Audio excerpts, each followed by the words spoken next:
The Prairie Schooner, Chapter 9. There's nothing colder than wind on the highway.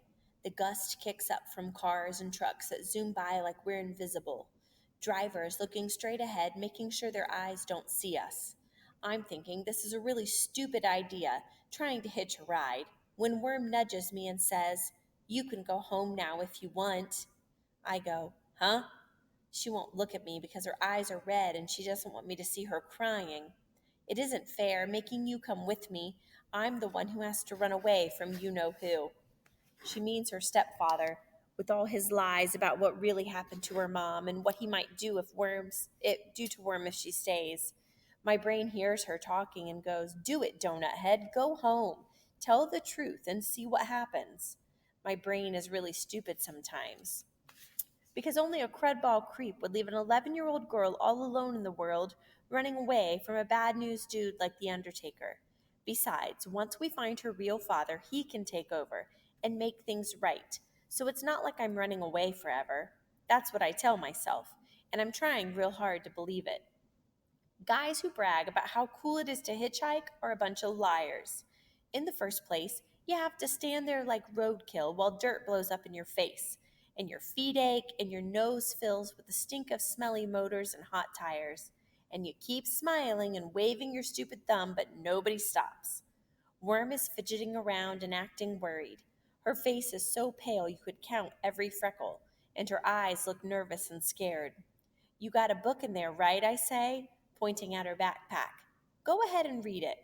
Let me worry about getting us a ride." It's like she was waiting for permission. About 2 seconds later, she's got her nose in a book called A Wrinkle in Time. You'd think she was in a library instead of hanging around beside a highway. You can tell she's really good at reading no matter where she is or what's happening around her.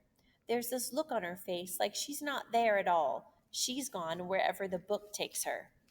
Me, every time a truck goes by and smacks me in the face with a gust of stinky wind, it makes me feel dumber and dumber. Great idea, hitchhiking a ride. Right up there with making firecrackers in the basement. Or that time I put orange soda in the goldfish bowl so the fish could have a drink. Finally, I get so desperate I decide to try praying, even though it's probably against the rules. "Dear Lord," I'm praying, "if you'll just make somebody stop and pick us up, I promise to be good and pray for more important things, like ending wars and feeding all the hungry people and saving the planet and stuff. Your immediate servant, Maxwell T. Kane." It probably doesn't count as a miracle, but when I open my eyes, this old school bus is pulling over into the breakdown lane, kicking up a cloud of dust. "Hey, cool," Worm says, looking up from her book. When the dust clears, I see it isn't a school bus exactly. Like maybe it used to be a school bus until somebody painted it over with splotches of bright colors. Ziggy stripes of yellow and zaggy patches of pink, and another color that looks like the inside of a ripe cantaloupe. It has curtains on the windows and a big chrome air horn and a name in drippy purple paint on the side. "The Prairie Schooner," it says. I figure anybody who'd paint an old bus like that is probably insane, or at least dangerously wacko. I'm gonna tell Worm to forget it. We'll wait for another ride. But it's too late. She's already running for the door.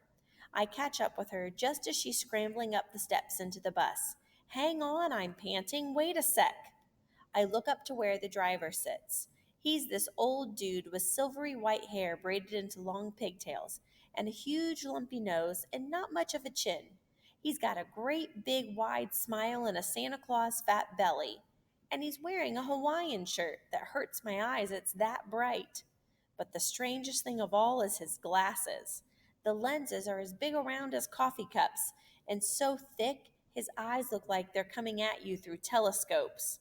"Howdy doody," the old dude says. "Welcome aboard. Have a seat and rest your feet." The door whacks shut behind me and we're moving. He hits the horn and the loud noise almost stops my heart. I'm staggering, trying to hold on as the bus speeds up, and Worm is looking around and going, "I guess you live here, huh?" "Home sweet home," the driver says, and gives his horn another blast. The inside of the bus does look like home in a funny way. The old passenger seats have been ripped out, and in the front part of the bus, there's a couple of old couches bolted to the floor. In the back is a stove and a sink and one of those little refrigerators, and beyond that, a couple of bunk beds built against the wall. I'm trying to take it all in and keep my balance at the same time. Meanwhile, Worm settles down on the old couch and acts like everything is normal. The bus swerves and I fall onto the couch next to Worm. The driver hits the horn again and shouts, "Make way, coming through!" Then he's looking at me in the rear view mirror and he says, "I'm Dippy Hippie. Pleased to meet you." I go, "Huh?" "They call me Dippy Hippie," he explains, "but it's Dip for short." I'm thinking maybe we should use made up names, but before I can think of any, Worm looks up from her book and goes, "I'm Rachel, and this is Max the Mighty." "Rachel and Max," Dip says, "groovy."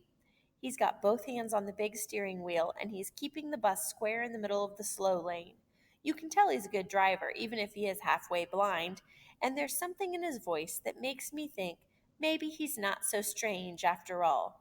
"Where are you folks headed?" he asks. "Any place special?" I say, because I'm not sure if it's a secret or not. "Chivalry," Worm pipes up. "That's in Montana." "Montana, huh?" Dip nods to himself. "I'm headed in that general direction, more or less. We'll see where the highway takes us. Make yourselves at home. If you're hungry, there's food in the refrigerator. Help yourself."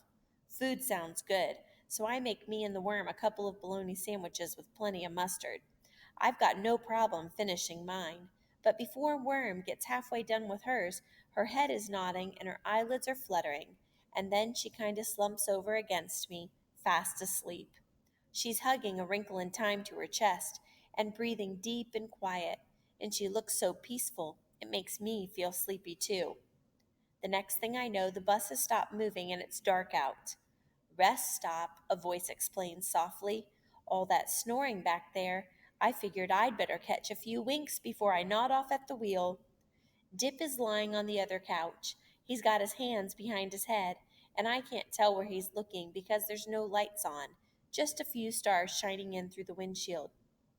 "You want to tell me about it?" he asks, real quiet.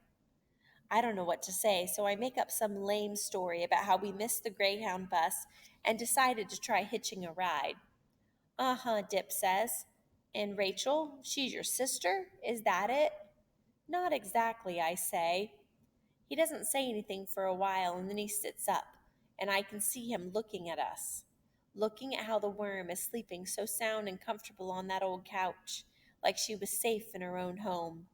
Dip nods to himself and then he says, "Fact is, I'm grateful for the company.